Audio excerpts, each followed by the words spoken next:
오늘부터 데살로니가 전서를 살펴보겠습니다. 데살로니가 전서는 그 수신자가 데살로니가에 있는 교인들이죠. 데살로니가는 마게도냐의 수도입니다. 정치, 문화, 상업의 중심지였습니다.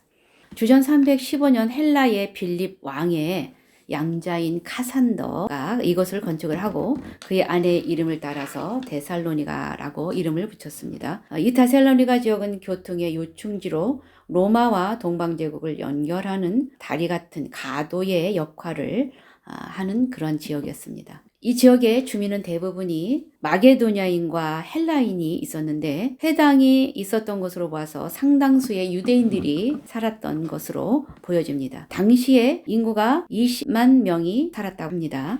바울은 그의 제2차 전도 여행 때 빌립보를 떠나서 데살로니아로 갔습니다. 거기에서 21일 있었죠. 3주간을 보냈습니다. 그때에 생겨진 교회가 바로 데살로니가 교회입니다. 이 데살로니가에서 야손의 집에서 이제 모여서 예배를 드렸습니다. 교인의 대부분은 이방인이었습니다. 교인 중에는 야손을 위시하여서 바울의 충실한 동역자가 된 아리스다고와 세군도 그리고 데마도 같이 있었던 것으로 보아서 데마도 이곳 사람이라고 데살로니가 사람이라고 여겨지는 것이죠. 그리고 기록한 경위를 보면은요. 빌립보에서 교회를 세운 바울은 이제 이곳에서 선교 활동을 하면서 교회를 세웠죠. 이곳에 머무는 동안 바울과 그의 동료들은 자급하기 위해서 열심히 일을 했습니다. 그러나 궁핍한 생활을 면하지는 못했죠. 이건 데살로니가 2장 9절에 그런 내용이 나옵니다. 그곳 해당의 유대인들은 바울을 시기하여서 바울을 배척하는 운동을 일으켰습니다. 자신의 집을 선교활동의 본거지로 제공했던 야손을 끌어내고 가이사에 대한 반역죄로 고발을 하였습니다. 그래서 밤에 이제 형제들은 바울을 베레아로 보냈습니다. 다시 베레아에서 아덴까지 바울을 인도했고 아덴에 도착한 바울은 또 급작스럽게 떠나온 그 데살로니가 교회의 소식이 궁금해서 디모데를 데살로니가로 보냅니다. 디모데는 데살로니가 교회의 성도들은 박해를 무릅쓰고 만족스러운 성장을 한다는 보고를 이제 와서 하죠. 그들은 바울을 사모하고 있고 그가 전한 말씀을 잘 준행하고 있으며 믿음과 사랑과 소망이 건전하게 성장하여서 많은 환난 가운데서도 믿음을 지키며 다른 지방에까지 본이 되었다는 것을 말씀하고 있습니다. 디모데는 또한 두 가지 이제 문제를 가지고 돌아왔는데 하나는 재림 전에 죽은 신자들의 구원 문제는 어떻게 하느냐라는 것이죠. 또 하나는 재림이 언제 있을 것이냐라는 질문을 하는데 디모데가 전해준 기쁜 소식을 듣고 바울은 감사한 마음을 금할 수 없어서 이 서신을 이제 보내는 내용이 오늘 데살로니가 전서의 내용입니다. 그래서 오늘 이제 1절 이제 인사의 내용, 서문에 대한 내용을 한번 살펴보겠습니다. 1절 읽어보겠습니다. 바울과 실로아노와 디모데는 하나님 아버지와 주 예수 그리스도 안에 있는 데살로니가인의 교회에 편지하노니 은혜와 평강이 너에게 있을지어다. 바울은 당시 그레코 로만 사회의 편지 형식을 따라 송신자, 수신자, 인사의 순서로서 이렇게 인사를 합니다. 이 인사에서 송신자가 공동 송신자로 되어 있음을 말하는데 이것이 좀 특이하죠. 1절 보니까 바울과 실로아노와 디모데 이 세 사람이 나오죠. 송신자입니다. 바울의 데살로니가 선교 때 함께 있었던 세 인물이죠. 이 송신자는 세 사람의 이름으로 이들이 자신의 데살로니가 선교 때 함께 있었던 자들이었음을 말해주면서 데살로니가 사람들이 잘 아는 사람이었기 때문에 이렇게 이들의 이름을 같이 썼던 것으로 봅니다. 본서는 권면의 편지로 보이기 위해서 이렇게 또 쓴 내용인데 단지 바울이라 하고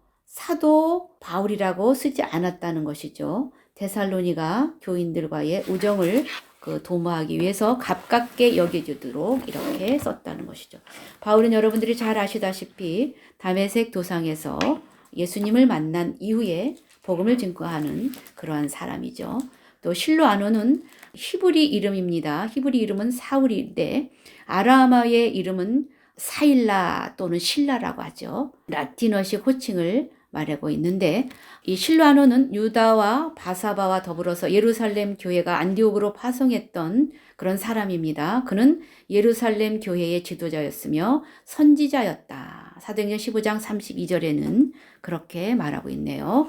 그는 2차 전도 여행 때 바울과 실라가 동행을 했죠. 1차에는 바울과 바나바와 마가가 갔죠. 그런데 2차 전도 여행 때는 바울과 실라가 가고 바나바와 마가만 다른 지역으로 가게 되죠. 이렇게 2차 전도 여행 때 동행했던 사람입니다. 로마의 시민권을 소유한 점을 보아서 상당히 유력한 집안 출신의 유대인이었다고 보여지고 있습니다. 디모데는 루스드라 출신의 바울의 제자죠. 아버지는 헬라인, 어머니는 또 유대인이었습니다. 바울의 2차 전도 여행 때 디모데를 만나게 되죠. 신라와 더불어서 전도에 가담을 했던 사람이죠. 그는 신라와 달리 말년까지 바울의 충실한 조수로서 바울을 지켜주던 사람이었죠. 그래서 바울이 디모데를 아들이라고 칭하기도 했습니다. 또 하나님 아버지와 주 예수 그리스도 안에 있는 데살로니가인의 교회에 편지한다, 이렇게 표현을 합니다. 바울은 하나님 아버지와 주 예수 그리스도를